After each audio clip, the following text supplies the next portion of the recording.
Hi, I'm Fig. Welcome to my studio. Today, I'd like to show you what I call a paperweight pickup.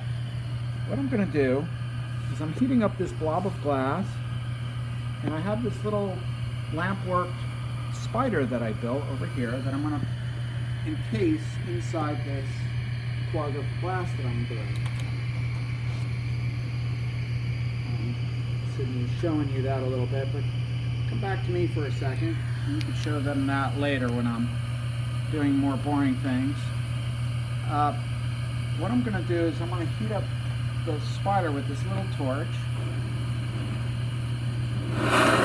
Do that with two hands. One hand will be heating up this disc or plug of glass that I have.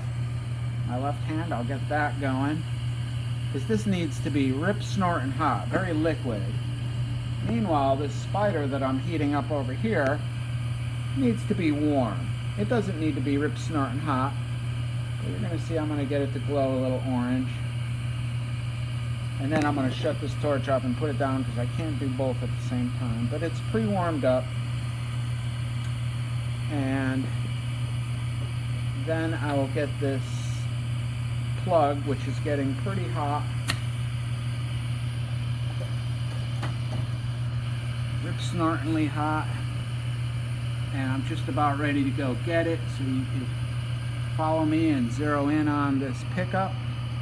And I'm literally just gonna plunge straight down on that spider and press down, and that spider, you might see, is up inside that glass a little bit there. Look at the back side there. It's stuck on. So now what I need to do is I need to melt this in, infuse it in very solid, and I don't know if you could see a texture. I'll turn off the oxygen for a second. See how it's bumpy where it's attached in there? I'm going to melt that sucker smooth. And once it's smooth, I'm going to add a backing color to it.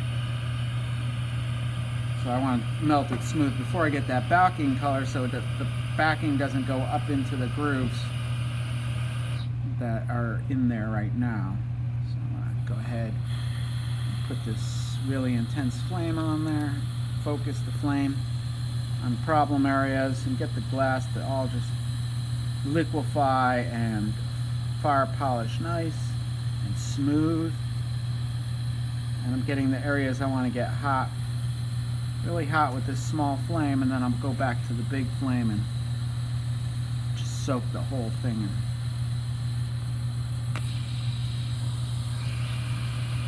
fire. This glass that I'm using is a borosilicate glass, and it just has a very high melting temperature as compared to a soda glass,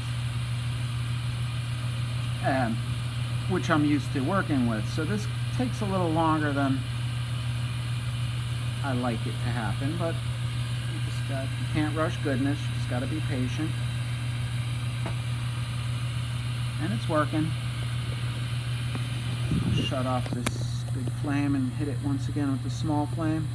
I could already see the divots, point with the tweezers, are in the, right around the abdomen or the sphistosoma of the spider. There might be little divots right around the femur areas. But I really want to melt that in, really, as if the bottom of this hockey puck or plug with the spider in it is dead smooth, like a sheet of ice. Just blasting that area with some heat, get it to really melt. And then I'll hit it one more time with the big flame. And then move on to putting the backing color on. It's working. I see it happening. Like I said, you can't rush goodness. I don't want to implode this or compress it, because I don't want the spider to, you might even see as I'm pressing down here, the spider inside, that will be the lens, the part that my handle is attached to. I just don't want it to be crazy deep. I want it to just look as if the spider is somehow encapsulated in the glass and not stretched out, as would happen if I attempt to implode or compress that spider deeper. So I really don't want the glass to move very much, just that very front surface.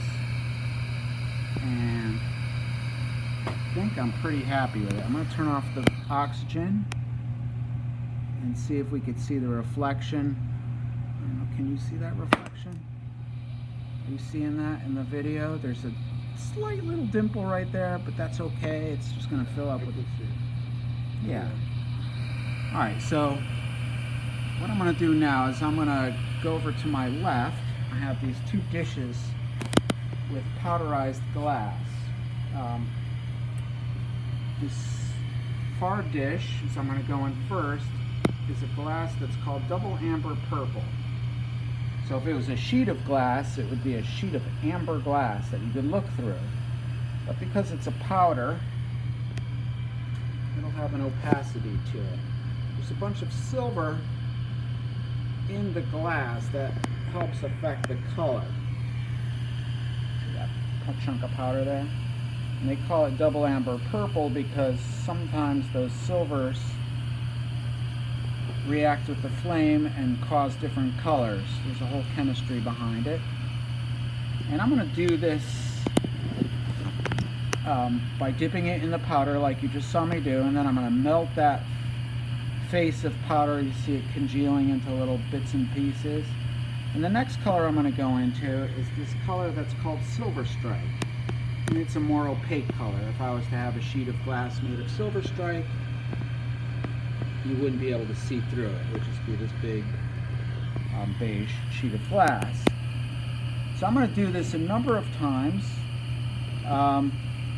One thing I do want to say is the glass powders, if you breathe them, it's a very bad way to die. Silicosis in your lungs, all that silicone is not a good thing. So I do have a vent over here which is sucking up any fumes. It's actually sucking up the plume from the flame of my torch. I'm also trying not to breathe or create giant clouds of powder as I'm coating the backing of my cabochon or disc, which later I'm going to turn into a pendant by putting a loop on it. But today I just want you to see how I encapsulated the spider, how I put a backing on it, maybe a little bit more double amber purple. A couple more times. Now would be a good time, as I need to repeat this a couple more times if you wanted to light up those cold versions that I have. So there's a pendant that I made previously, and we're shining a UV light on it, and you can see that the spider is made with a little bit of glass that's reactive to UV light. It's called Illuminati, and it's Illuminati over some kind of an opaque green, which is over a slime color, and it just gives a nice little glow, a little special effect to the glass. I just like what it looks like. Alright, so I've added all the powders I want. Now I'm going to melt it in nice and smooth, and I'm going to take this off. Maybe while I'm melting it in smooth, I have this stick of glass that's called butterscotch. And the butterscotch, the silver strike, the double amber purple, all are glasses that are heavily infused with silver when they're manufacturing the glass, which you probably realize is mostly made of sand, but the silver helps affect the colors. I'm going to put a couple of polka dots randomly on the back just to add a little bit more interest. I'm going to melt it smooth, and then I'm going to attach that butterscotch handle to the back side that I just coated, so I could take off the front surface and or the front handle off the front surface to expose the spider underneath for your viewing pleasure. First, I need to get this sort of terrain to sort of smooth out and become nice. So I'm just sort of gently pressing it on my graphite paddle. And thank you for being patient and watching me work the speed of the glass. If you've been patient enough to watch up through this level. So I flatten it, and then I could sort of shape on the inside here. And it's starting to fuse. I'll really roast it this time to really cause that surface to become pretty, because that's the surface that will be against your back, or against your chest. That's the back. But it has to be interesting, or an interesting landscape in and of itself. And it also has to not look unfinished or rough in any way. I want it to look pretty, so hit those tight spots with a tight flame. I'm just causing the surface of the glass to become a liquid, and when it becomes a liquid, I know it's a little bright for you to look at, that's why you might want to look somewhere else, but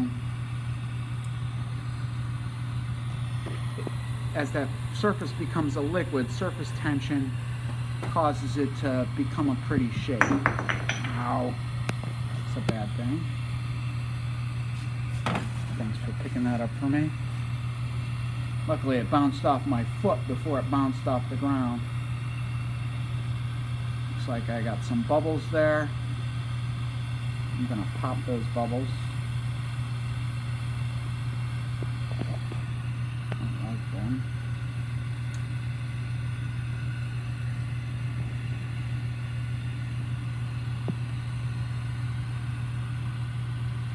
Please excuse me while I do some bubble popping there.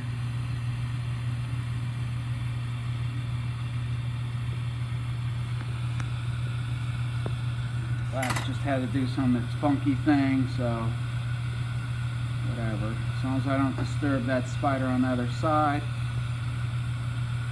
I'll be happy. It looks like I'm just about done making this side pretty. It's got this nice divots in there. A lot of weird stuff going on there. Oh well.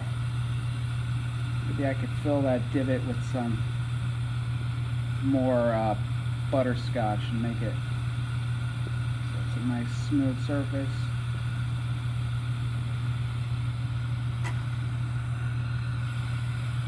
The back side of a pendant may not be as interesting in some ways as an encapsulated spider, but it can't be nothing. It has to be some kind of interest.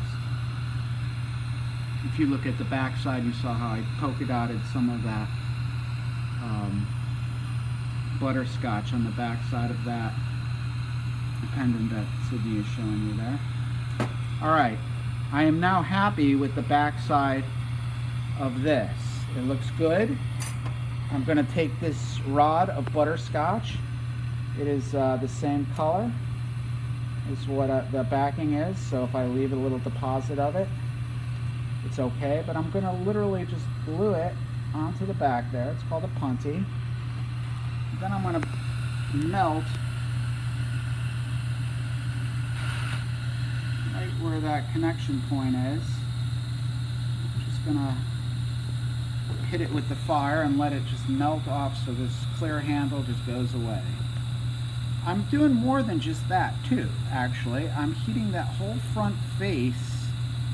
That whole clear lens is a lens. So not only am I trying to sever this clear handle that I'm turning with my left hand, I'm also heating that front face, so once I do remove this handle, the whole thing goes back to that surface tension I was talking about and congeals into a round lens.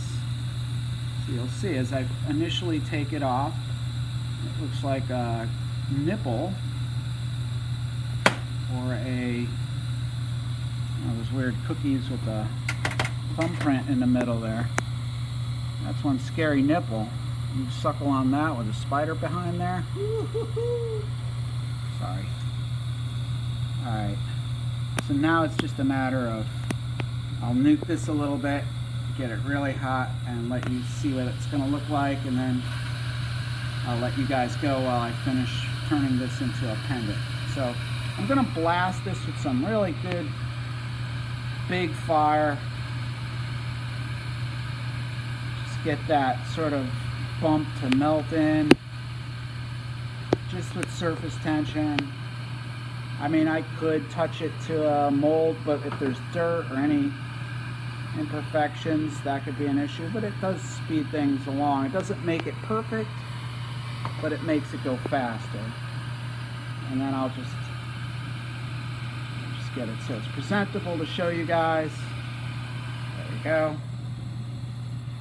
Now I'll just let it cool off, and I'll turn off the oxygen so it'll just make a regular flame, but that should turn that sucker on. Look at how pretty that is. Isn't that nice?